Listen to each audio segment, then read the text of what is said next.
Bienvenue dans ce nouvel épisode de Demain c'est loin, le podcast qui veut explorer le futur du sport en s'intéressant dès aujourd'hui aux enjeux de demain. Comme dans chaque épisode, nous partons d'une situation imparfaite qui touche au sport. Comme dans chaque épisode, on prend le temps de décrypter la situation avant de projeter, de découvrir les opportunités, les bonnes pratiques et finalement un futur plus appréciable pour tous. Comme dans chaque épisode, je reçois des experts qui n'ont pas peur de se mouiller. Et pour chaque épisode, vous, auditeurs, vous avez la possibilité de faire des remarques, d'apporter des nuances et de vous approprier le sujet dès la fin de l'écoute. Parce que c'est ensemble que nous apporterons des réponses favorables à tous, libre à vous de participer à la discussion, et pour cela, rien de plus simple, tous les liens, toutes les informations, toutes les modalités se trouvent dans la description. Je suis Samy Bouclé, fondateur de l'Observatoire Sport et Digital, prêt à embarquer dans le sport de demain. Demain c'est loin, autant l'anticiper aujourd'hui. Demain c'est loin, épisode 2, c'est parti.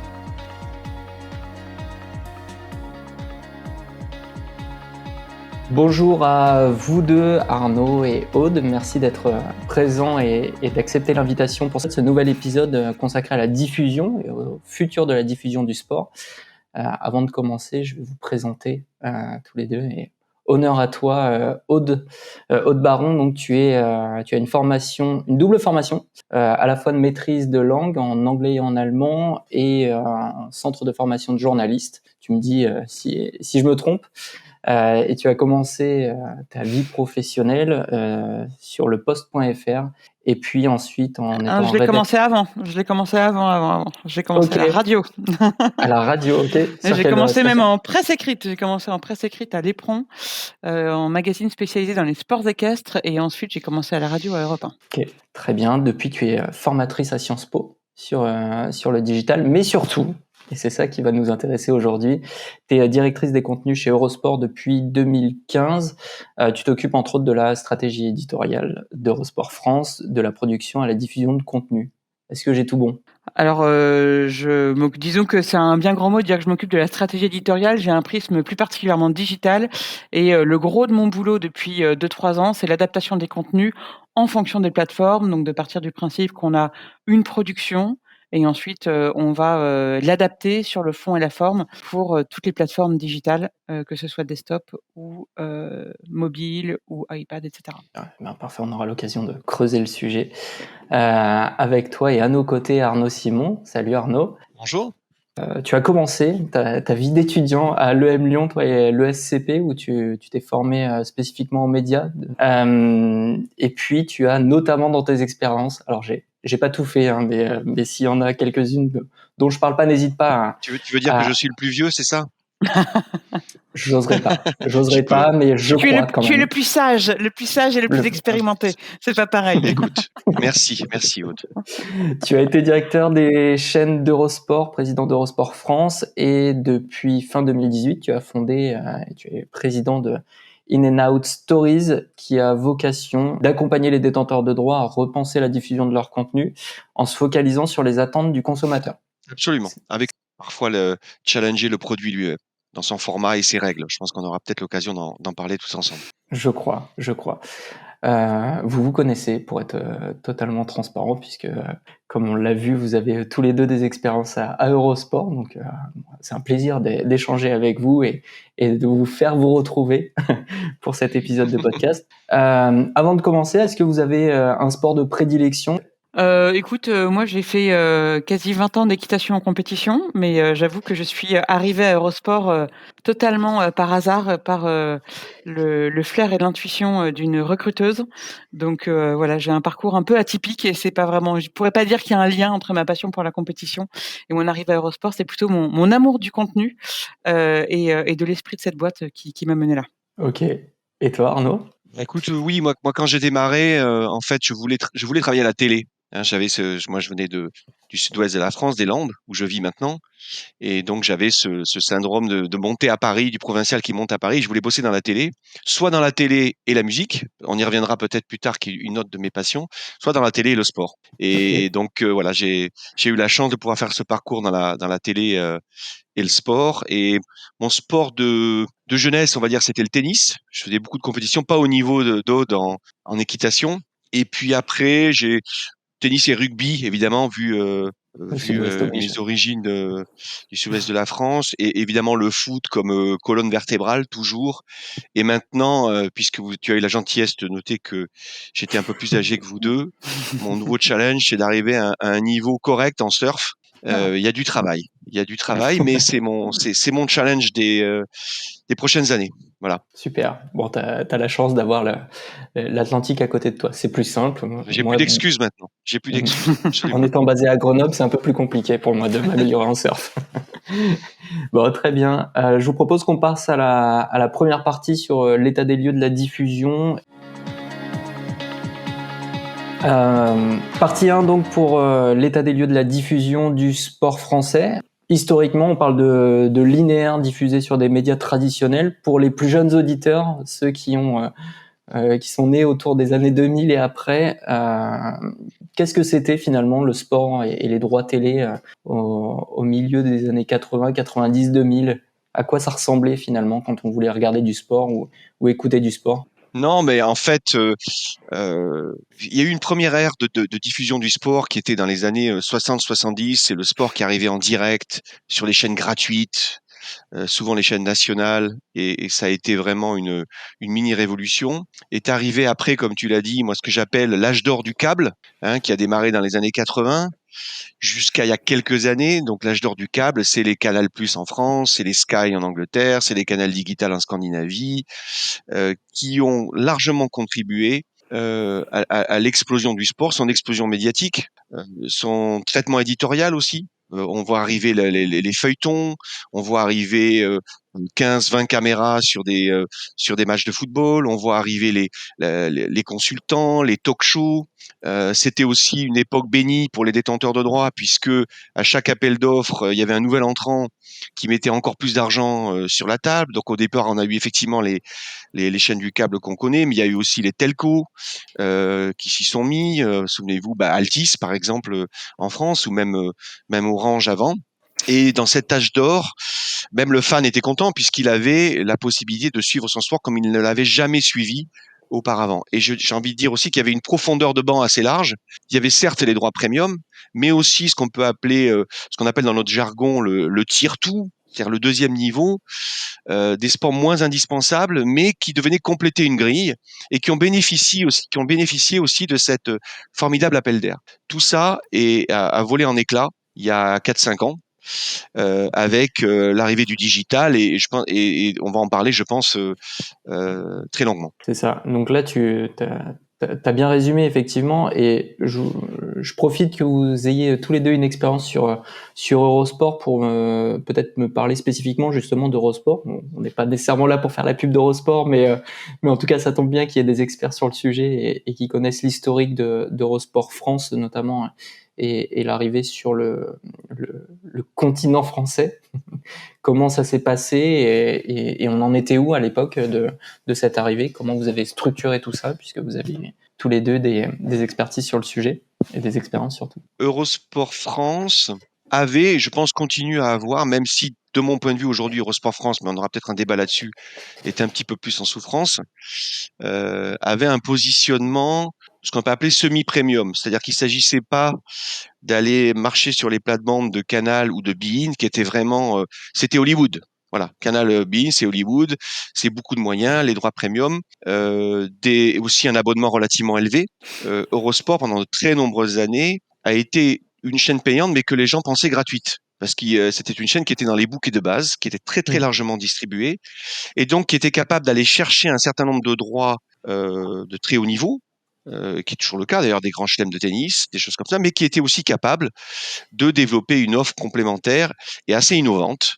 On parle beaucoup du biathlon aujourd'hui et de l'équipe, mais c'est Eurosport qui a vraiment lancé le biathlon. Donc c'est un exemple parmi d'autres. Le vélo aussi, qui est une marque très forte d'Eurosport. Donc Eurosport avec ce positionnement assez complémentaire de Canal et de beIN, avec une diffusion très large, un accès relativement modeste en termes de prix. Et c'est ce qui a fait la notoriété d'Eurosport. Moi, je dis toujours, Eurosport, c'était vraiment, je pense que ça l'est toujours, c'était la chaîne très ancrée, très proche des territoires et très province dans le très bon sens du terme. C'est voilà, et donc c'était comme ça qu'on a travaillé. En l'occurrence, moi, quand je dirigeais Eurosport France, c'est là-dessus qu'on a beaucoup bossé. Ok. Et si tu regardes la trajectoire d'Eurosport, finalement, tu vois, en termes de distribution, est très symptomatique de l'histoire que racontait tout à l'heure Arnaud, de l'évolution de la distribution à travers le temps. On a commencé par le câble. Ensuite, ça a été distribué par canal. Donc, ça veut dire que tu réduis l'audience au profit de plus de revenus, tout simplement, puisque là, on parle de contenu, mais au final, l'argent, c'est le nerf de la guerre. Et il y a des évolutions ensuite vers plus de digital, entre une plateforme propre, feu le player aujourd'hui, Eurosport tout court sur une seule et même appli. Et récemment, on s'est associé à Amazon pour qu'il y ait un pass sur Amazon Prime. Donc, tu vois, même l'histoire d'Eurosport reflète aussi ces différentes évolutions. Et après, ce qu'il faut voir en rebond à ce que disait Arnaud, c'est qu'il y a plusieurs questions quand on est ayant droit. C'est quelle est l'audience globale et ensuite quels sont les revenus. Et ça, c'est toujours un délicat équilibre à trouver. Je te laisse. Pour Eurosport spécifiquement, le modèle linéaire est payant. De toute façon, tu ne peux pas regarder Eurosport si d'une manière ou d'une autre, tu n'es pas abonné. Que tu sois abonné à Eurosport en direct, que tu sois abonné à Canal ou désormais à Amazon. Donc après, nous on raisonne en modèle B2B ou B2C. C'est-à-dire, est-ce que tu es sur du B2B, c'est-à-dire business to business, ou là un média comme Eurosport, là on parle d'Eurosport, mais ça pourrait être un autre, vend sa diffusion à un partenaire de distribution, par exemple Canal ou Amazon. Ou bien est-ce que tu comptes sur les revenus directement du B2C, c'est-à-dire des clients, des users individuels qui vont s'abonner à titre individuel directement sur ta plateforme. Donc voilà, ce sont vraiment deux stratégies. Et d'ailleurs, Eurosport, nous on utilise les deux. Parce que l'acquisition de users individuels est très coûteuse. Donc c'est vrai que sur les users individuels, on peut dire que tu as la main sur ton consommateur, mais en vrai, c'est tellement coûteux que parfois, il vaut mieux se vendre à un distributeur pour assurer un minimum de revenus. Ok. Arnaud, tu voulais poursuivre? Non, mais c'est exactement ça. C'est très intéressant ce que dit Aude, parce que moi, je pense que les modèles hybrides, c'est l'avenir. Donc, on l'a dit, que ce soit du B2B ou du B2C ou du gratuit ou du payant. On y reviendra. Ce qui est frappant dans l'histoire d'Eurosport, c'est qu'Eurosport a été extrêmement précurseur dans son offre digitale, puisque l'Eurosport Player, je ne veux pas dire de bêtises, Aude, mais il a été lancé il y a 15 ans, quelque chose Il y comme a ça. une quinzaine d'années, ouais. Quinzaine d'années, donc c'était vraiment le premier. Mais ce qui était compliqué à l'époque, par rapport à ta question, Samy, c'est que 80% des revenus venaient justement de ces distributeurs, de ce qu'on appelle des câbles opérateurs, comme Canal, et à peu près 20% de la pub, pour résumer. Or, à ce moment-là, le distributeur de tes chaînes considérait que quand tu allais directement vendre du contenu à ton abonné, tu étais en concurrence avec eux. Donc ça a été très compliqué pendant des années, parce que chaque fois que tu voulais mettre un contenu exclusif qui était sur la chaîne, sur la plateforme, eh bien, tu avais Canal ou autre qui disait, attendez, non, moi, je suis pas d'accord. Je vous paye, je vous rémunère votre chaîne. Donc, je veux pas que vous alliez quelque part me concurrencer sur votre propre offre en direct ou to consumer. Et cette friction a duré pendant pas mal d'années. Ce qui fait que même en étant précurseur, tu étais tout le temps sur un équilibre très fragile, préserver tes abonnés câbles, tout en essayant de développer ton offre en D2C, parce que tu savais que cette offre directe au consommateur, elle allait quand même être porteuse de valeur très rapidement. Aujourd'hui, je pense que même si tout ça, ça crée quand même des difficultés, c'est pas simple, parce qu'il y a eu des creux évidemment dans les revenus. Toute transformation, elle provoque des secousses économiques. Mais aujourd'hui, on est vraiment de plein pied dans ce modèle hybride. C'est-à-dire que je suis distribué, j'ai mon offre digitale en fait est intégrée dans une offre digitale plus puissante que la mienne.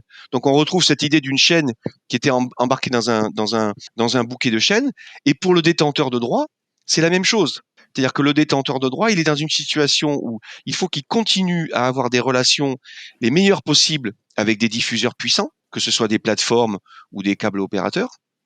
Mais il se doit, enfin en tous les cas ça c'est mon point de vue, de développer aussi sa propre offre digitale. Parce que pour prendre une comparaison pas terrible, je suis un peu le spécialiste des comparaisons pas terribles, si tu es encore au vinyle, tu peux pas être sur Spotify. Ben, c'est la même chose. Si une ligue ou des fédérations n'a pas une offre digitale assez développée, elle prend le risque de ne pas se retrouver agrégeable et donc de perdre aussi des opportunités de revenus et d'aller chercher les fans. Tout cet écosystème apprend au fur et à mesure, avec l'arrivée de nouveaux acteurs aussi bien plus puissants parfois économiquement, à agir ensemble et à se développer ensemble pour que ce soit un raisonnement un peu gagnant-gagnant pour tous et aussi pour finalement le spectateur ou le téléspectateur. Exactement. Aujourd'hui, enfin, je pense que tu me contrediras pas. Il était impensable il y a encore quelques années que Canal agrège du Netflix ou il y avait une notion d'exclusivité et d'écosystème fermé très fort. Aujourd'hui, tu es à la fois autant un éditeur qu'une marketplace en fait. Et c'est exactement ce que développe aussi Eurosport, Discovery, Amazon. C'est de ça dont on parle. Et c'est intéressant aussi pour le consommateur. Et là, tu vois, on parle, quand tu dis s'associer à des gros, mais là, on parle de Canal qui, pour moi, est un gros dans l'univers classique. Ouais, mais les gros, aujourd'hui, c'est les streamers, en fait. C'est eux l'avenir. Et c'est vrai que par rapport au grand public, ils sont pas encore, on va dire, dans le scope de la tradition, mais c'est croissant. Et côté diffuseur, c'est là aussi qu'on regarde, en fait. Si tu veux toujours pareil, tu vois, je reprends le mot hybride qu'utilisait Arnaud tout à l'heure. Regarder et se positionner par rapport à ce qui apporte un minimum garanti. Canal, Amazon apporte des minimums garantis. Et où est la puissance de croissance? Où est l'avenir? Où est-ce qu'on va pouvoir toucher un nouveau public, et un public qui aujourd'hui ne paye pas forcément, mais qui pourra payer demain? Et les plateformes aujourd'hui s'appellent Twitch et TikTok. Est-ce que tu peux nous présenter ce qu'est le storytelling et comment il s'adapte à la diffusion du sport? Le storytelling, c'est tout simplement l'art de raconter des histoires, hein. Story, histoire, telling, raconter. Et en fait, ce qui va être important dans l'univers du sport et plus particulièrement des droits, puisque c'est notre sujet, ça va être de raconter des histoires, notamment sur une année. Par exemple, quand tu es dans une acquisition de droits, ce qui va être important, si on prend l'exemple du vélo ou des droits de l'ATP ou de la WTA, c'est que tu peux raconter une histoire sur toute une année, sur que ce soit de préférence de janvier à décembre. Il n'y a pas beaucoup de sports qui font non-stop, mais en l'occurrence, le tennis et le vélo, tu es quasi non-stop sur toute une année. Ce qui fait qu'à la fois d'un point de vue des abonnements, mais aussi du business, tu as des marques qui peuvent s'associer à toi, non pas sur un momentum d'une année, mais vraiment, tu racontes une histoire tout au long de l'année, et tu t'associes à des incarnations. Et dans ce cadre-là, au-delà en fait de l'histoire du sport même, il va être important qu'il y ait des personnages qui émergent. Et par exemple, à l'époque du trio magnifique de Federer, Nadal et Djokovic, les gens s'abonnaient pas seulement au tennis. Ils s'abonnaient à ces trois personnages de la même manière que Serena Williams pendant des années a porté le tennis féminin, et ça a généré beaucoup d'abonnements. Et ça, on le voyait. Et depuis le départ de Federer, a vraiment été, lui, pour le coup, le héros du tennis, et ça générait beaucoup. On voyait à la fois des abonnements, mais aussi de l'audience. Et c'est vrai qu'avec le départ de Nadal, il va y avoir un vrai challenge sur le storytelling du tennis masculin. Et depuis le départ de Serena Williams, alors heureusement, Iga Swiatek parvient à émerger, mais il faut reconnaître quand même qu'il y a moins de personnages et il y a moins de relief actuellement. Donc après, c'est des vagues, hein. Ça va, ça vient, c'est normal. Quand Federer était parti, on s'était dit ça va être la catastrophe, et puis il y a des personnages qui sont en train d'émerger. Okay. Le storytelling, il est forcément incarné par des individus, par des athlètes, et encore plus au caractère fort, ou pas nécessairement? Écoute, le storytelling, il faut une incarnation, ça c'est sûr. Moi, pour moi, pour un bon storytelling, il faut absolument 4 piliers essentiels. Ça va être d'abord une incarnation, qui peut être un ou une athlète, ça peut être une équipe, mais en tout cas, il faut être capable de l'identifier, parce que justement, après, il y a un phénomène d'identification où toi, tu vas avoir envie de devenir cette personne, ou bien tu rêves d'être cette personne. Une fois que tu as l'identification, tu vas avoir l'émotion. Donc ça veut dire que ça va générer quelque chose chez toi. Soit, alors, dans le sport en général, ça va être de la joie, mais ça peut être aussi de la tristesse par moment. Et puis le dernier pilier, ça va être l'inspiration. Et là, pour le coup, c'est vrai que tu n'as pas toujours ce quatrième pilier du storytelling qui est l'inspiration, mais dans le sport, en l'occurrence, ça s'y prête extrêmement bien. Voilà. Donc une fois que tu as ces 4 piliers, que je répète: incarnation, identification, émotion, inspiration. Pour moi, ça c'est vraiment le carré magique du storytelling. Ok. En parlant de storytelling, ça vient sur les différents médias de diffusion et notamment l'accès des sportifs de haut niveau aux réseaux sociaux avec leurs propres médias. C'est pour le coup un frein qui est identifié ou plutôt quelque chose de gagnant-gagnant à l'heure actuelle, hein, sur ces grands événements. On parlait de tennis tout à l'heure, le storytelling de la Formule 1 aussi est plutôt bien amené depuis quelques années. Arnaud, est-ce que tu peux répondre peut-être? Non, moi je trouve que, et ça complète, je te remercie parce que c'est exactement ce que j'allais dire.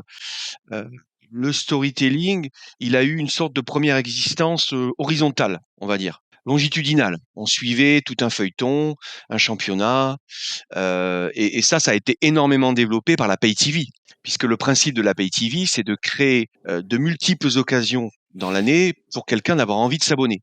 Donc on n'est pas dans l'événement unique, aussi exceptionnel soit-il, on préfère avoir un feuilleton qui va justifier ça. Donc toutes les chaînes du câble dans la grande ère du câble ont développé ça, à raconter des histoires tout autour, avec les talk shows, comme le disait Aude, l'incarnation, avant les matchs, après les matchs, etc. Ce qui est intéressant aujourd'hui avec l'explosion digitale, c'est que je dirais on est aussi dans la profondeur de banc et dans la verticale en fait.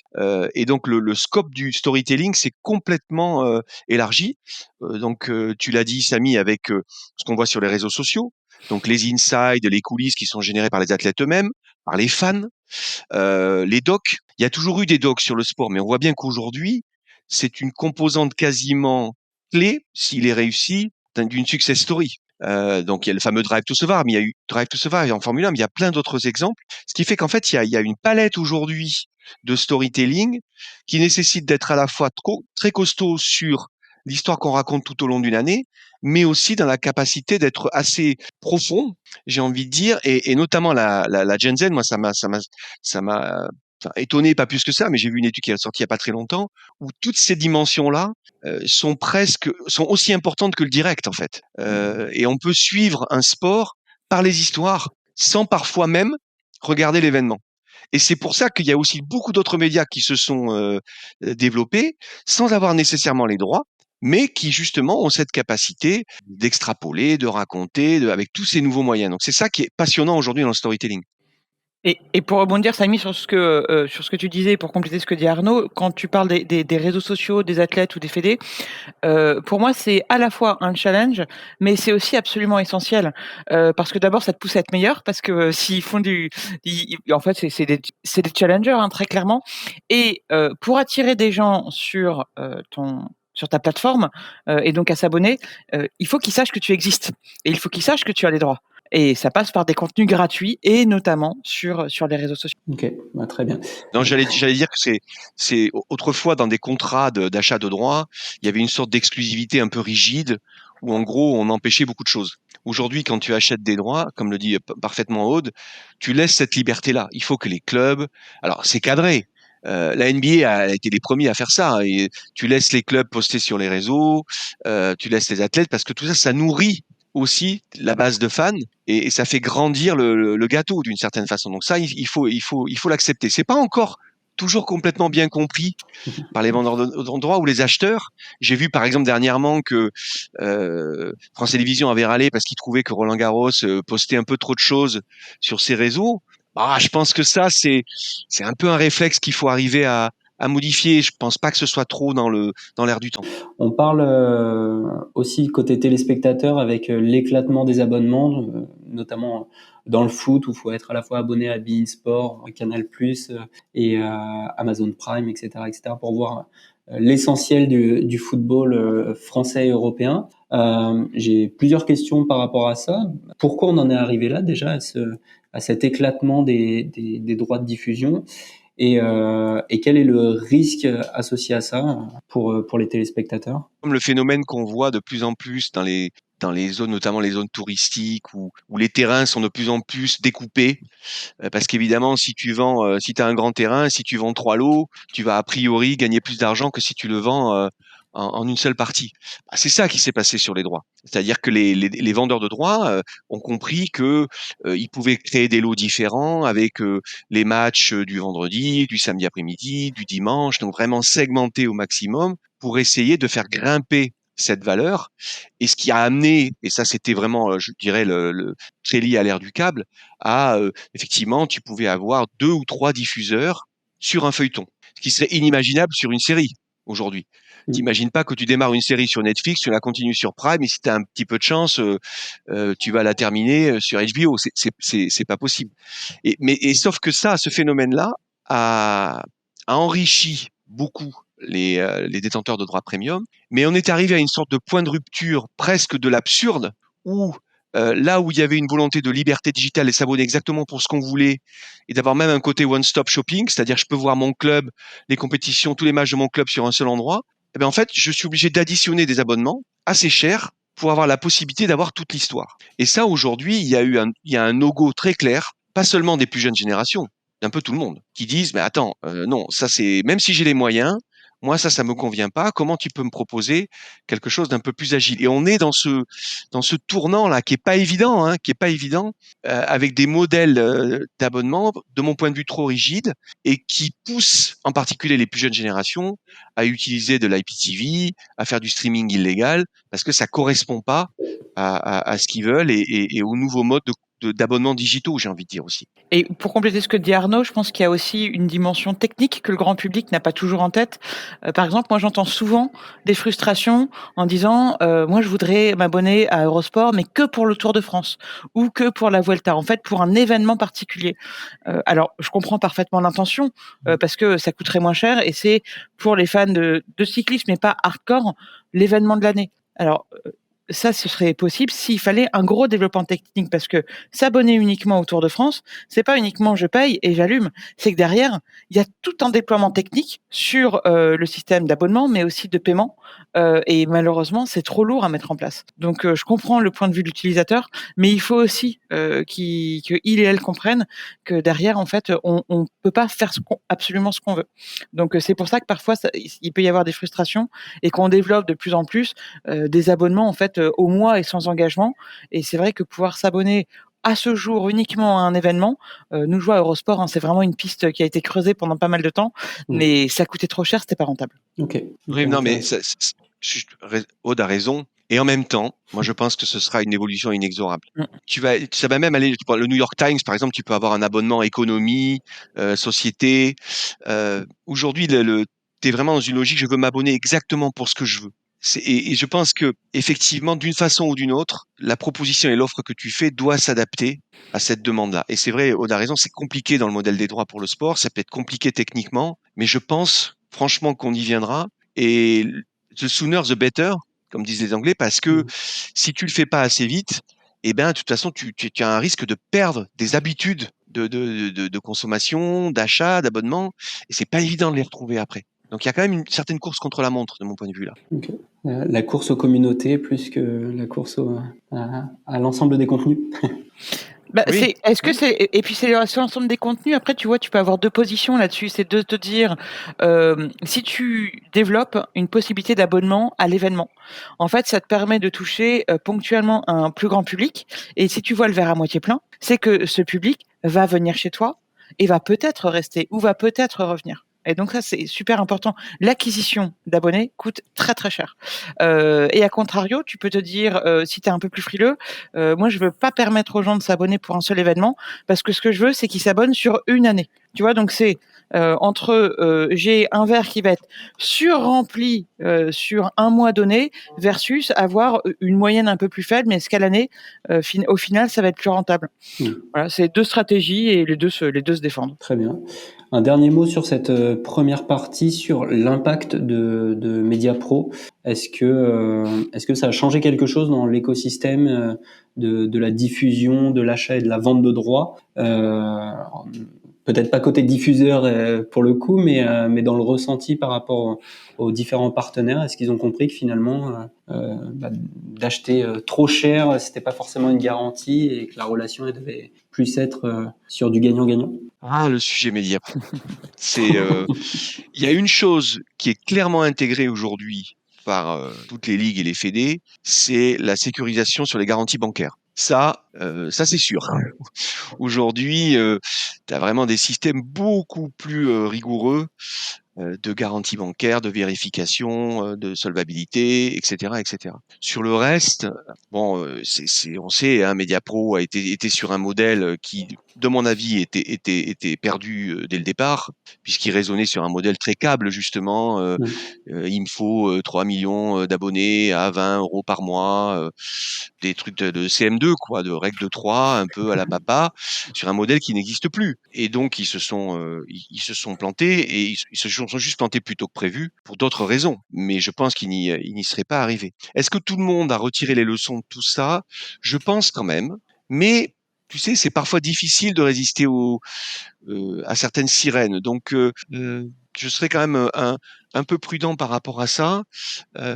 Peut-être aussi la deuxième leçon qui a été comprise, c'est que quand tu vends tes droits à un partenaire, il faut quand même que tu te préoccupes de savoir si le modèle qu'il propose a du sens et a une pertinence économique. Tu ne peux pas faire fi de ça et dire, non, j'ai vendu mes droits, hop, très bien, bon, son truc, on ne sait pas trop si ça va tenir, mais il trouvera toujours un fonds d'investissement qui remettra au pot. Ça, par contre, on a vu qu'avec Mediapro, c'était un jeu extrêmement dangereux. Et ça revient à la discussion qu'on vient juste d'avoir sur l'agilité d'un partenaire, qu'est-ce qu'il fait dans les modèles d'abonnement, comment il va chercher la nouvelle génération. Je pense que quand tu es un vendeur de droits, tu dois te préoccuper de la façon dont ton produit va être proposé, offert et vendu aussi aux fans. Ok. Eh ben, on va conclure cette première partie sur ces mots. Ce que je vous propose, c'est de passer à la deuxième partie et de s'intéresser au futur de la diffusion, comment on peut le rendre meilleur ou en tout cas l'améliorer pour une partie ou l'ensemble des parties prenantes. Et deuxième partie de cet épisode de podcast sur la diffusion du sport et son futur en France. Merci encore Aude et Arnaud d'être avec nous.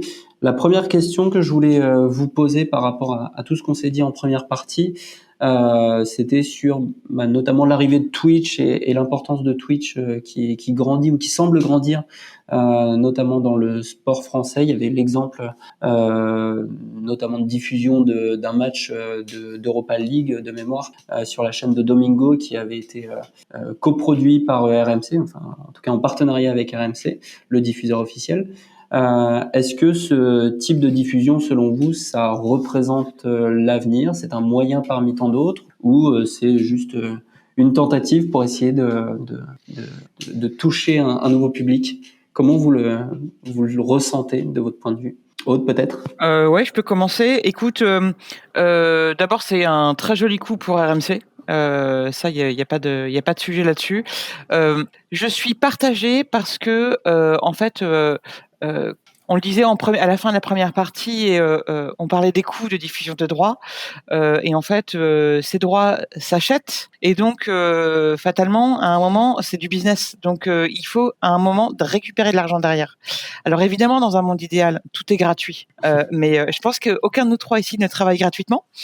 Moi non, en tout cas, même si j'adore mon boulot. Et donc c'est très bête, hein, mais si tu ne payes pas le produit, tu deviens le produit. Donc soit le public accepte de payer, soit il va y avoir une invasion de pub qui va, je pense, vraiment gâcher l'expérience utilisateur. Donc d'un côté comme de l'autre, comme il faut rentabiliser, la diffusion gratuite sur Twitch, moi j'ai du mal à y croire. En revanche, ponctuellement, et ça fait écho à ce qu'on disait tout à l'heure, pour donner écho à un droit, pour faire savoir et pour aussi construire une image, parce qu'RMC, en s'associant à Domingo, a permis de toucher un public plus jeune et puis de se construire une image cool. Et ça, c'est très très précieux. Voilà, donc moi je le vois plus comme du one shot, très opportuniste, avec une vocation marketing, qu'une pérennité. Je sais pas ce que tu en penses, Arnaud. Non, mais je suis d'accord. Rien n'est gratuit. Et avoir des modèles hybrides intelligents, que tu puisses avoir dans ta vente de droits un match d'un championnat qui est diffusé en gratuit, qu'effectivement, comme tu le dis, Aude, puis avoir de l'événementiel. Moi, je suis pour aussi le développement de formats un peu nouveaux, qui secouent un peu la pulpe, qui vont être diffusés, qui vont aller toucher les plus jeunes. Ça, on en avait parlé sur Ultimate Tennis Showdown, des choses comme ça. C'est important. Le sport, de mon point de vue, est un produit vivant. C'est pas un produit musée qui doit rester comme ça dans ses formats, dans ses codes, dans ses règles. Il doit savoir évoluer avec son temps. Et ça, c'est, je pense, un sujet aussi important parce qu'on parle beaucoup de la distribution, à juste titre. Comment il est disponible, mais c'est aussi quel est le produit. Comment on le fait évoluer pour qu'il soit plus immersif, pour qu'il ait plus d'intensité, qu'il ait moins de temps faible, tout en respectant son ADN. Tout ça, c'est des sujets qui sont, de mon point de vue, absolument essentiels. Et cette société qui bouge oblige le monde du sport aussi à réfléchir à tout ça. Et tu vois, Donc c'est aussi un enjeu fort. Et pour compléter le propos d'Arnaud sur la production, il y avait évidemment l'exemple du Grand Prix Explorer organisé par Squeezie, qui est un coup absolument remarquable. Et là, dans ce cas-là, tu peux te dire qu'il y a tellement de visibilité que des partenaires vont accepter de s'y associer. Et tu peux le rentabiliser par du sponsoring ou de la publicité. Je peux croire à l'avenir de droits sur Twitch pour des sports qui exigent des relativement faibles moyens de production. Et dans ce cas-là, une marque peut être intéressée et ce que va fournir la marque, le financement de la marque, va permettre de rentabiliser les coûts de production et de diffusion. Néanmoins, si on s'attache sur des sports qui coûtent extrêmement cher à produire, comme du football, comme de la Formule 1, comme les sports d'hiver, parce qu'il faut à la fois énormément de caméras sur les terrains, mais il faut aussi des caméras ultra performantes. Et il y a plein de progrès, par exemple sur les sports d'hiver. Maintenant, quand on voit des drones, alors ça fait des images magnifiques, mais c'est un coût qui s'ajoute à des coûts de prod qui sont déjà très lourds. Et ça, pour ce type de sport, j'ai du mal à croire que on puisse faire uniquement du gratuit. Et ça, c'est extrêmement intéressant parce que on voit bien qu'aujourd'hui, pour un détenteur de droit, il a un éventail de possibilités et de choix qui est beaucoup plus important qu'avant. Et donc, c'est à lui de bâtir cette stratégie pour savoir, OK, qu'est-ce que je garde en payant? OK, je fais un coup événementiel sur Twitch, mais c'est pas Twitch qui va me nourrir. Qu'est-ce que je peux faire en développant peut-être un format un peu nouveau, là aussi en mode peut-être one shot ou 2-3 fois dans l'année qui va un petit peu bousculer les habitudes, créer du buzz, créer de l'envie. C'est beaucoup plus complexe et beaucoup plus excitant à mon avis qu'à une époque où tu avais, schématisme, tu avais un produit, tu le vendais, il était diffusé. Grâce à cette diffusion, tu trouvais un partenaire sponsor et tu lui disais rendez-vous dans 4 ans. Voilà, aujourd'hui, c'est une vraie stratégie très, très fine qu'il faut mettre en place. Et ce qu'il faut bien Et tout comprendre est aussi, important. c'est que le média qui acquiert des droits ne peut pas décider seul de diffuser sur Twitch ou pas. Il faut absolument l'autorisation des instances qui cèdent leurs droits. Et ça, c'est pas toujours simple. Parce que typiquement, il y a plein de clauses. C'est extrêmement complexe. Là, pour le coup, je m'y aventurerai pas parce que c'est hyper juridique. Mais il faut que ça, le public aussi comprenne que ce sont des négos avec plein de parties. Et c'est jamais simple. Et surtout quand on est face à des personnes qui sont pas forcément au fait des réseaux sociaux. Et quand tu leur dis Twitch, ça ne résonne pas forcément. Donc, il y a quand même un gros boulot de pédagogie à effectuer. Je vais juste rajouter un petit point. C'est que toujours par rapport au travail qu'ont les ligues et les fédérations ont à faire aujourd'hui, c'est que il y avait dans le modèle d'avant, tu déléguais beaucoup. C'est-à-dire que tu vendais ton produit à un canal, à un Sky, à un Eurosport, et ils faisaient ce travail de marketing pour ton produit à 95%. Aujourd'hui, tu peux plus te permettre ça si tu as un championnat ou un événement. Évidemment, tu dois travailler en partenariat avec ton diffuseur, mais Aude l'a dit, enfin, c'est pas qu'elle l'a dit, mais même si tu travailles le feuilleton, évidemment, je pense à Roland Garros, tu es le diffuseur de Roland Garros, tu as acheté les droits, tu vas mettre le paquet 3 semaines avant. Mais tu peux pas raconter l'histoire de Roland Garros tout au long de l'année, parce que tu as d'autres événements à faire monter en puissance. Donc ce travail-là, il n'y a guère que ce qu'on appelle le détenteur de l'IP, de la propriété du tournoi ou de l'événement ou du championnat, qui doit le faire, qui doit travailler tout au long de l'année son produit, sa marque, par toutes les actions et activations possibles dont on a parlé. Ça aussi, c'est un changement profond. C'est-à-dire que tu peux plus te mettre à la place du passager quand tu es détenteur de droit. Quand tu es propriétaire d'un événement, tu dois travailler à son développement et à sa puissance tous les jours, et pas uniquement compter sur tes diffuseurs. Ça fait le lien avec ma question suivante sur les sports un peu moins médiatisés et un peu moins importants. Quelle place, selon vous, ils pourraient avoir dans ce futur panorama? Est-ce qu'ils sont condamnés parce que peu de moyens, être peu diffusés ou à s'autoproduire et à s'autodiffuser? Est-ce que vous voyez d'autres d'autres chemins, d'autres clés pour eux, pour essayer d'exister dans cet éventail de sollicitations d'événements sportifs? Qu'est-ce qu'on appelle sport peu médiatisé? Parce que non, mais il faut le définir parce que tu vois, par exemple, il y a des sports niches, mais qui existent, mais auprès de micro-communautés. Mmh. Donc tu as des médias, par exemple, Eurosport, est un média qui se nourrit, de sports qui sont moins médiatisés. Nous n'avons pas vocation, pour la France en tout cas, à avoir les droits du foot, parce que c'est pas le on n'est pas sur une échelle, le business model pour nous n'est pas le bon.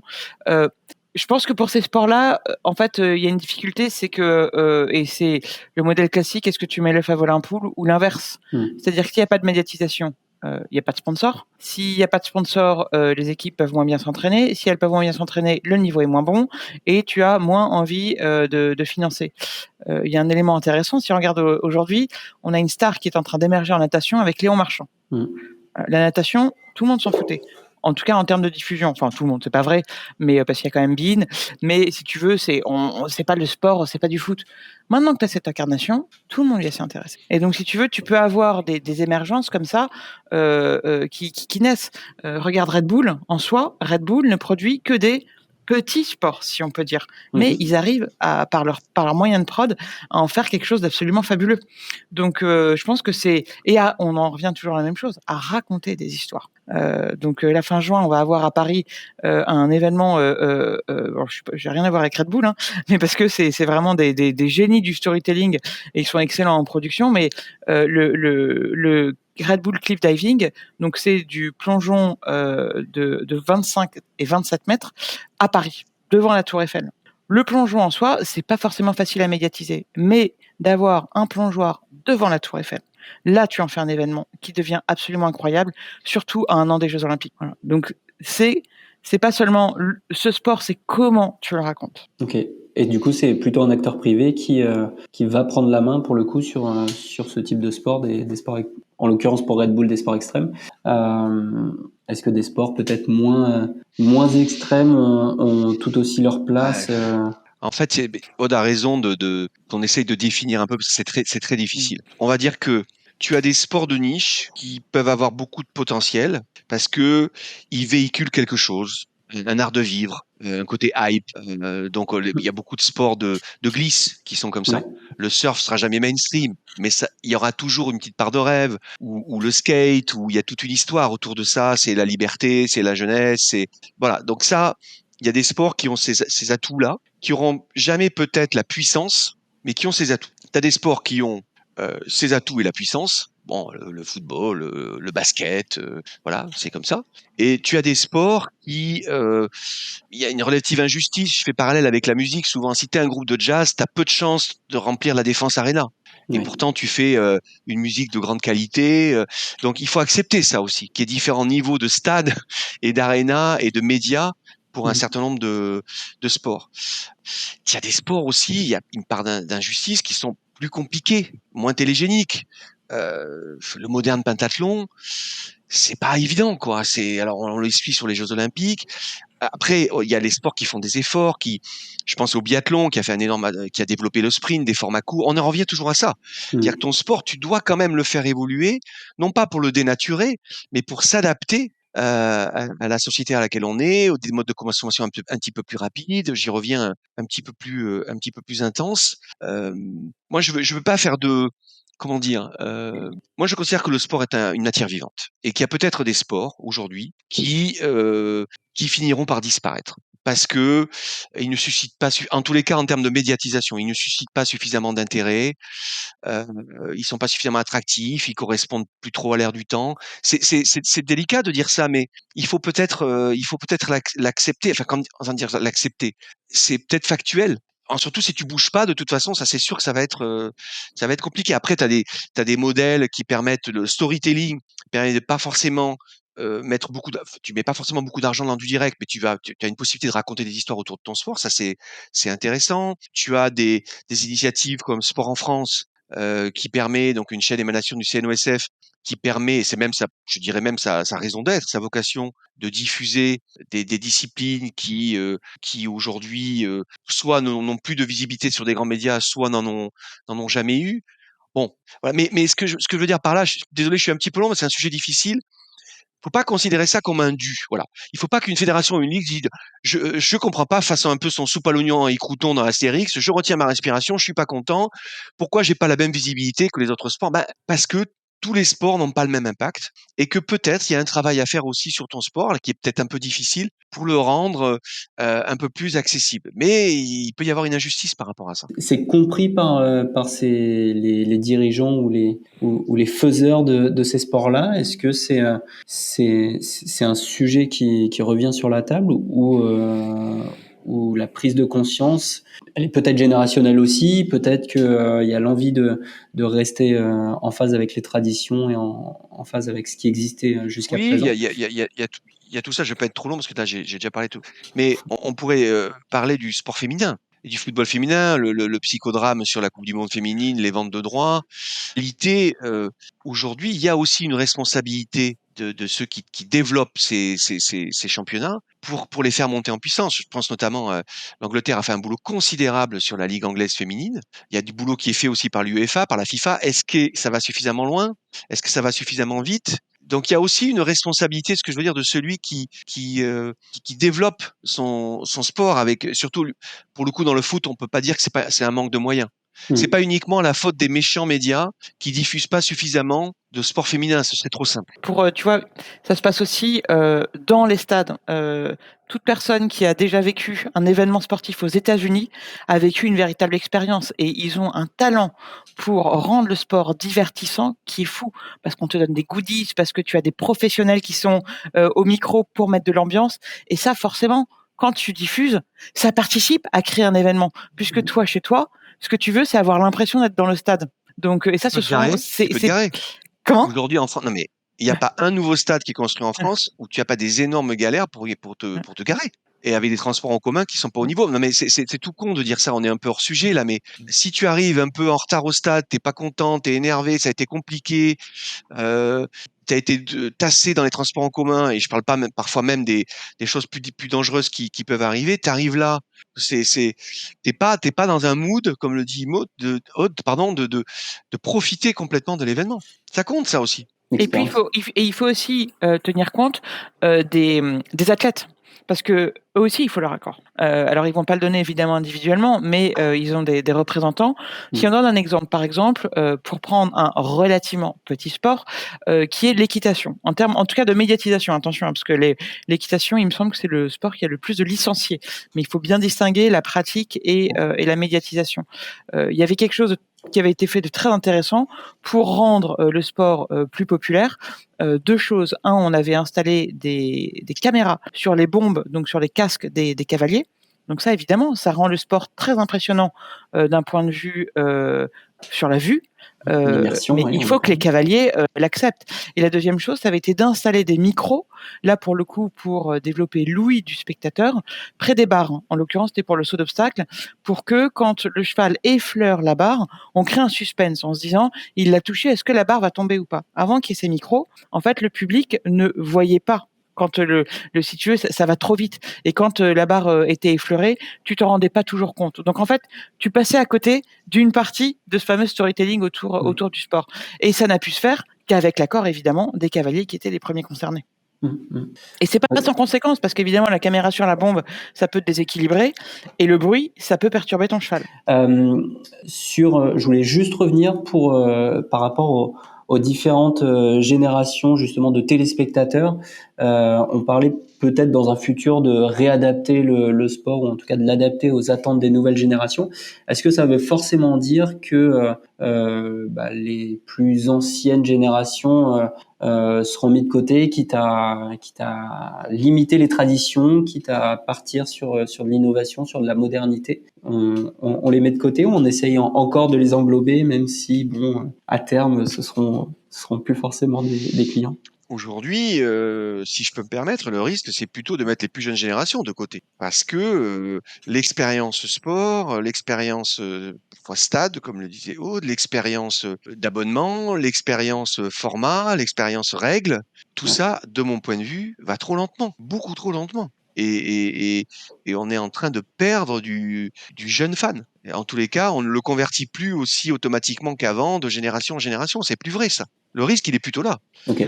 Et donc, c'est pour ça que moi, je prône vraiment une évolution, une prise de conscience de ça, une évolution, j'ai envie de dire, intelligente, mais avec un tempo quand même assez soutenu, de l'ensemble à 360 de ce que tu proposes avec ton sport, et d'aller capter à la fois le plus jeune, mais sans pour autant perdre, parce que, attention, il y a des évolutions. On parlait du tennis. Enfin, je pense pas qu'un fan de tennis aujourd'hui, qui a 60 ans, qui regarde du tennis, il serait choqué s'il y avait une interview bord terrain après chaque set d'un joueur. Je pense même qu'il serait content. Je pense pas qu'il a été choqué que le coaching soit autorisé. Je pense pas qu'il a été choqué de réduire le temps de toilette et le temps de serviette, qui est un fléau sur la durée des matchs. Donc, faut arrêter de dire que les générations peut-être un peu plus âgées ne sont pas aussi preneuses d'évolution pour que le sport soit plus intense, plus excitant. C'est pas vrai. Non, le risque il est plutôt pour les plus jeunes. Ok. Donc c'est plutôt une fausse excuse que pourraient peut-être donner des organisateurs d'événements dits traditionnels de ne pas évoluer pour continuer comme ça. Moi, je pense tu peux faire évoluer ton sport sans le dénaturer. Je trouve que c'est un raccourci qui est un peu facile de dire, de mettre en opposition les jeunes et les vieux. Tu vois, et moi, un truc que je connais bien, aujourd'hui j'ai 41 ans, je travaille sur le digital, on me dit toujours: «Oh, t'as pas peur que les jeunes prennent ta place?» Mais non, parce qu'en fait, on est tous complémentaires. Alors ça peut paraître un peu naïf, mais on a tous besoin les uns des autres. Et le spectateur est avant tout un fan de sport. Et ce qui peut changer, c'est plutôt où est-ce que tu regardes, tu vois? Est-ce que tu le regardes sur un téléviseur? Est-ce que tu le regardes sur une tablette? Est-ce que tu le regardes sur un desktop? Ça oui, ça change. Mais et après, je suis totalement raccord avec Arnaud sur les évolutions. En revanche, ce qu'il faut bien comprendre, c'est que le changement, c'est compliqué et ça prend du temps, surtout quand on est dans une grosse machine. Donc parfois le changement est lent, non pas parce qu'il y a un manque de volonté, mais parce qu'en fait, c'est tout simplement long à mettre en place. Voilà. Et donc il y a ça. Oui, Après, c'est vrai, Aude, si je peux me permettre, parce que c'est aussi les modes de gouvernance qui fait que c'est très long. Les ligues américaines, par exemple, travaillent étroitement au quotidien avec leurs diffuseurs et avec même leurs partenaires sponsors. Donc ils sont tout le temps alors je dis pas que c'est parfait, mais ils sont tout le temps dans une ouverture d'esprit et quelque part de faire évoluer le sport ensemble. Là où il y a une culture en Europe et même des fédérations internationales où ça a été plutôt jusqu'à présent, moi je fais le sport, tu me le diffuses, et donc ils ont, je pense, pendant un certain temps, oublié de se nourrir. Je pense que Aude, on l'a vécu tous dans nos métiers, où parfois on avait des discussions avec des fédérations, des ligues, on leur dit, il y a peut-être des petites choses qu'on peut faire évoluer. Ils nous disaient, oui, mais alors il faut qu'on le mette à l'ordre du jour du Conseil fédéral qui se tiendra en octobre 2024, dans lequel on pourra faire évoluer des règles qui éventuellement pourront être mises en application en février 2025. J'exagère, mais ça aujourd'hui, c'est plus le tempo. Donc tu as raison, Aude, que c'est pas simple, mais il y a des modes de gouvernance et des modes de fonctionnement qui font qu'en plus, je trouve que c'est, de mon point de vue, dangereusement lent. Ah oui, puis après, il y a des sujets aussi. Tout à l'heure, on en parlait sur la mise en avant des athlètes. Et nous, par exemple, à Eurosport, on a eu des discussions avec des fédés en disant, pour développer votre sport, et notamment il y a quelques années, c'était sur le foot féminin, nous avons besoin de raconter des histoires et de faire émerger des personnalités. Et en fait, la fédé était assez réticente pour protéger les joueuses, de les mettre en avant et de les mettre à disposition des médias. Et je comprends leur argument de vouloir protéger les joueuses. Mais le truc, c'est qu'à force de protéger les joueuses, elles finissent par rester méconnues du grand public. Et on en revient encore, si tu ne connais pas, tu ne vas pas aimer. Tu as besoin d'une histoire, tu as besoin de t'attacher à quelqu'un. Donc, et ça, c'est vrai que c'est des questions qui sont pas simples. Pour ce qui concerne les jeunes, après, il faut penser aussi au grand barnum des Jeux Olympiques. Et pour les Jeux Olympiques, il y a quand même l'introduction pour les Jeux de Paris, notamment du BMX et du breakdance. Et là, pour le coup, l'objectif est clairement de capter un public plus jeune. Est-ce que ça va marcher? Je ne sais pas. Mais en tout cas, il y a au moins un effort qui est fait à ce niveau-là. Tu vois, donc ça fait aussi partie des leviers qui permettent de renouveler et d'essayer, tu vois, par exemple, quand on voit que ces sports-là vont être sur la place de la Concorde, pareil, c'est pas un hasard. L'orga veut frapper très fort pour envoyer une carte postale dingue et essayer et là, pour le coup, on se ment pas. Alors, je ne sais pas quel est le prix des billets et donc qui va pouvoir les voir en vrai. En tout cas, côté écran, ça va être accessible au plus grand nombre. Et quand on voit des incarnations comme Mathias Dandois, qui bosse avec nous pour Eurosport, qui bosse avec les Jeux de Paris, lui aussi, il permet de faire connaître ce sport. Donc, il y a des efforts qui sont faits, sûrement trop lentement, mais en tout cas, Oui, ça progresse. Ça c'est vrai. D'ailleurs, ça me fait penser, ça rejoint ce qu'on disait tout à l'heure sur des sports qui ont la chance d'avoir des codes plus actuels et qui finalement prennent, parce qu'aux Jeux Olympiques, quand un sport arrive, un sport s'en va. Parce que sinon tu peux pas gérer le gigantisme. Donc ils prennent la place de certains sports. C'est un peu brutal, mais c'est la réalité aujourd'hui dans la musique. Les plus gros vendeurs et c'est quand même en général c'est plutôt Orelsan va être l'artiste numéro un. Il y a encore 15 ou 20 ans. C'était pas forcément ce style. Enfin, vous voyez, les choses évoluent. Et effectivement, tu as raison de préciser que les Jeux Olympiques jouent aussi cette carte-là. Mais ça n'empêche pas que, organiquement, les autres sports doivent aussi faire un travail d'évolution. Ok. Je voulais conclure sur cette deuxième partie par rapport à une actualité très récente du sport français, et notamment, on en a parlé déjà au cours de cet épisode, la diffusion de la Coupe du Monde féminine. On a vu que c'est un serpent de mer et qu'il y avait quelques difficultés pour trouver un diffuseur pour la Coupe du Monde qui aura lieu très prochainement. Alors ma question, c'est pas de juger de la pertinence, mais justement, de votre point de vue, comment on devrait et comment on pourrait éviter ce nouveau couac dans les prochains mois, dans les prochaines années? C'est quoi les worst practices qu'on a identifiées à travers ce sujet-là et les best practices qui pourraient émerger dans la relation justement peut-être entre créateurs d'événements, entre diffuseurs, entre téléspectateurs, entre rentabilité économique aussi et fuseau horaire peut-être? Oui, tu veux commencer? Écoute, tu l'as dit, c'est le fuseau horaire, hein, ça c'est quand même un des principaux sujets. Je pense qu'il y a alors attention, je suis pas experte en acquisition et vente de droits, mais du point de vue en tout cas journaliste et de ce que j'ai vu de cet épisode, il y a quand même 2 éléments clés. Il y a enfin 3 je dirais. Il y a le décalage horaire. Il y a le fait que c'est en juillet-août, donc pendant que les gens sont en vacances, et il y a aussi des coûts qui sont pas forcément rentables. Donc après, moi je trouve que c'est un peu facile de dire regardez ces grands médias, ils sont tellement méchants, ils ne veulent pas diffuser le foot féminin. Non, mais de l'autre côté, il y a des acteurs qui vendent des droits à des prix qui sont, si ce n'est exorbitants, en tout cas extrêmement difficilement rentables. On fait du business, on n'est pas là pour faire plaisir aux différentes fédés, aux différentes organisations. Donc à un moment, le bon prix, c'est pas le prix de vente. Le bon prix, c'est l'équilibre entre ce que les différents acteurs peuvent mettre sur la table, à la fois pour acquérir, vendre et les sponsors. Donc voilà, c'est pas tout blanc tout noir. Et moi j'ai trouvé que il y a eu des mots un peu durs à l'égard des médias. Il n'y a pas eu de vendetta contre le foot féminin. Tout le monde souhaite développer le foot féminin. Après, c'est quels sont les moyens qui sont mis derrière. Exactement. Je pense même que de la part d'Infantino, c'est une posture limite démagogique en disant, voyez, moi, je défends le football féminin. Bien sûr qu'il défend le football féminin, mais je trouvais que c'était un peu, il y avait une partie de bluff, de poker menteur, de communication. Personne ne pouvait croire une seule seconde que dans les 5 pays majeurs d'Europe, il n'y ait pas de diffusion de la Coupe du Monde féminine. Après, il y a des critères qui font qu'aujourd'hui, cette Coupe du Monde en Australie, effectivement, à ces dates-là, elle est plus compliquée à rentabiliser pour les médias. Et je rajouterais juste un élément, c'est qu'en sport, moi, je crois pas du tout à la théorie du ruissellement. Pour le reste, je m'y aventurerai pas. C'est-à-dire cette idée que on a une Coupe du Monde qui marche très bien, et puis tout d'un coup, pop, pop, pop, pop, ça va rejaillir sur l'ensemble de la discipline tout au long de l'année. Non, il y a un travail très distinct. Il faut ces grands moments, amplificateurs, fédérateurs, coup de projecteur, tous les trucs en heures, mais il faut aussi bâtir le feuilleton, c'est-à-dire l'ancrage terrain, et je pense notamment au championnat. Je pense que les sports féminins collectifs, puisque c'est de ça dont on parle, c'est vrai pour le foot, c'est vrai pour le basket, c'est vrai pour le volley, tout ça pour le hand.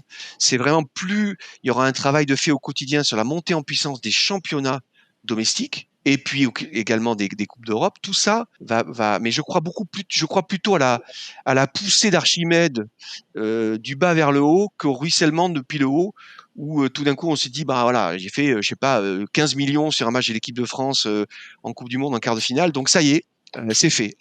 C'est malheureusement plus compliqué que ça. Et donc la FIFA devrait peut-être davantage aider justement au développement des championnats, l'UEFA aussi. Bref, il y a en accord avec les fédés et les ligues. Donc, dans une vie rêvée, dans une utopie, il faudrait idéalement, si on se positionne du côté de la FIFA, typiquement, ou de l'UEFA, ou du foot, en tout cas, qui organise des compétitions, il faudrait un appel d'offres unique pour tout le sport sur une durée déterminée pour que ce soit efficace et utile aux diffuseurs, ou en tout cas qu'ils puissent avoir de quoi se projeter sur du long terme et en même temps avoir toutes les clés pour pouvoir raconter du storytelling comme il faut auprès de ces téléspectateurs. C'est un peu ça le schéma directeur. Ben tu as apporté une notion qu'on n'avait pas évoquée jusqu'à présent, qui est la durée. Aujourd'hui, aux États-Unis, tu as des deals de partenariat avec des diffuseurs qui peuvent être sur 7, 8, 9, 10 ans. En Europe, pour des raisons juridiques, même si c'est en train de s'assouplir un peu,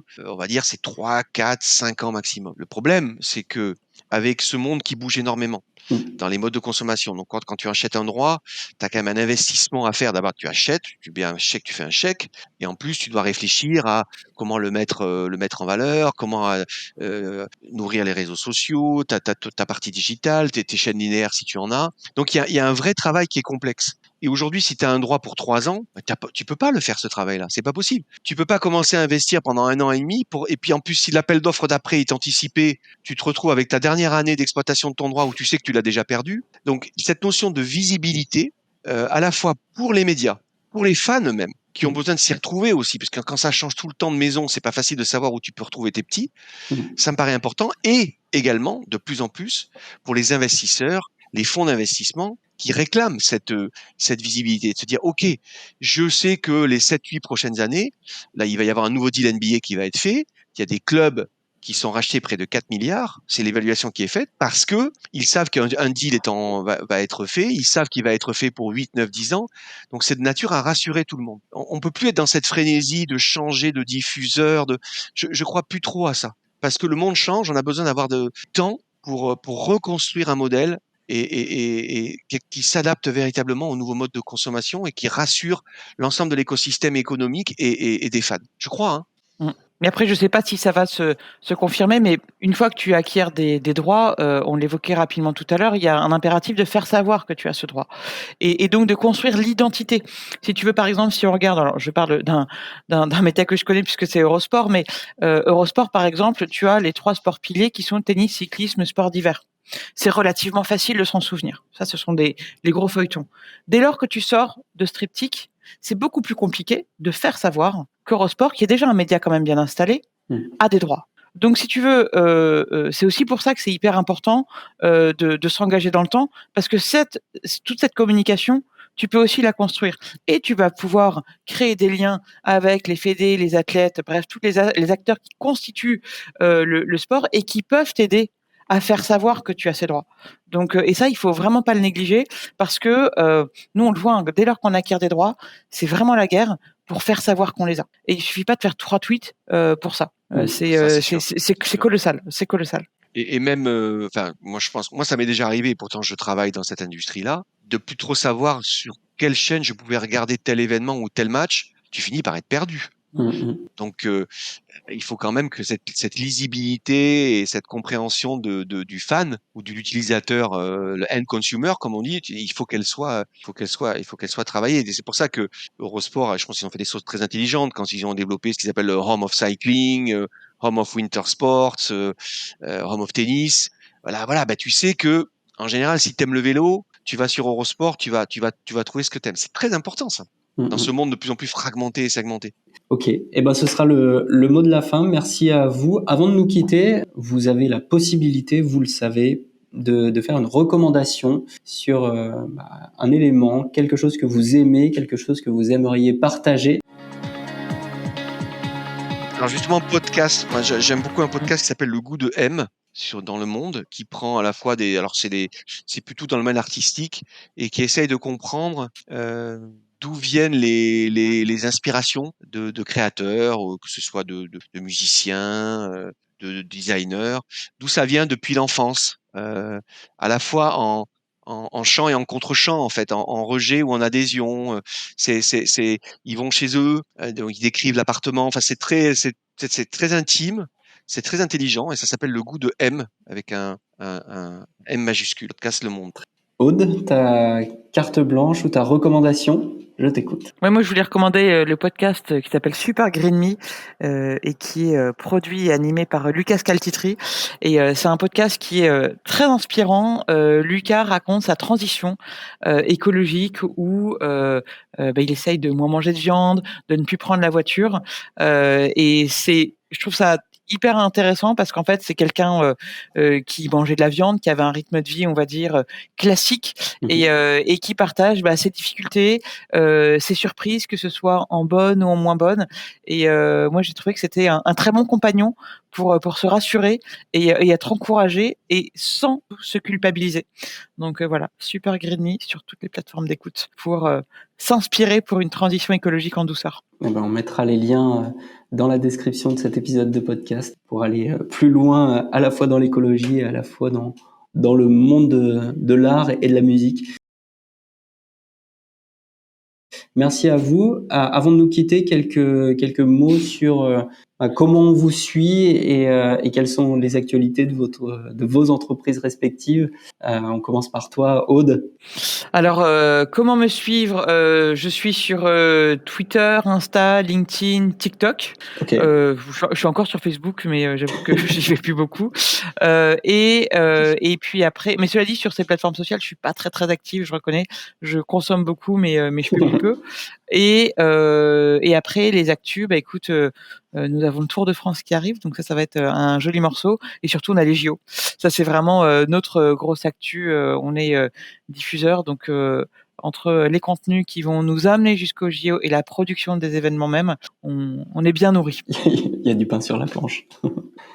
Ok, merci en tout cas Aude. Et toi Arnaud, avec In and Out Story? Oui, de mon côté, c'est également Twitter et LinkedIn pour ceux qui veulent suivre un peu ce que je fais et ce que fait ma boîte qui s'appelle In and Out Stories. C'est voilà, essentiellement Twitter, LinkedIn. Et pour l'actualité, ce que j'aime beaucoup, c'est que je travaille sur des sujets très différents. Je travaille à la fois sur du basket en ce moment, mais également sur du triathlon.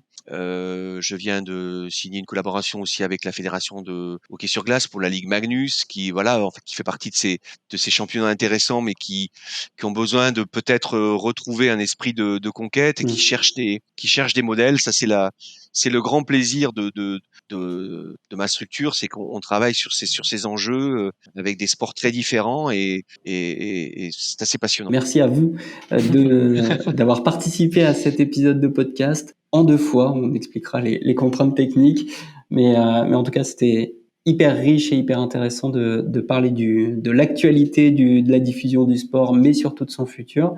Je vous souhaite à tous les deux une excellente fin de journée et au plaisir d'échanger sur ces sujets-là sur LinkedIn ou ailleurs. Merci à vous. Salut. À bientôt. C'est la fin de cet épisode. Merci pour votre écoute. Si vous souhaitez poursuivre l'échange sur le thème du jour, rendez-vous dans la description. Toutes les ressources s'y trouvent. Si vous avez apprécié cet épisode, partagez-le massivement auprès de vos proches ou parlez-en demain pendant votre pause déj ou tout simplement prenez 2 secondes de votre temps pour mettre 5 étoiles. C'est pas grand chose et ça peut faire la différence. Dans le prochain épisode, on parlera du futur de l'écologie dans le sport avec des attentes citoyennes de plus en plus importantes et des initiatives qui émergent. Sont-elles suffisantes pour parler dès à présent de sport durable ? Élément de réponse lors de cet épisode. Pensez à vous abonner pour être alerté de la diffusion de l'épisode 3. C'était Samy Bouclé, fondateur de l'Observatoire Sport et Digital. On se retrouve dès aujourd'hui sur les réseaux sociaux pour parler du sport de demain, même si demain c'est loin.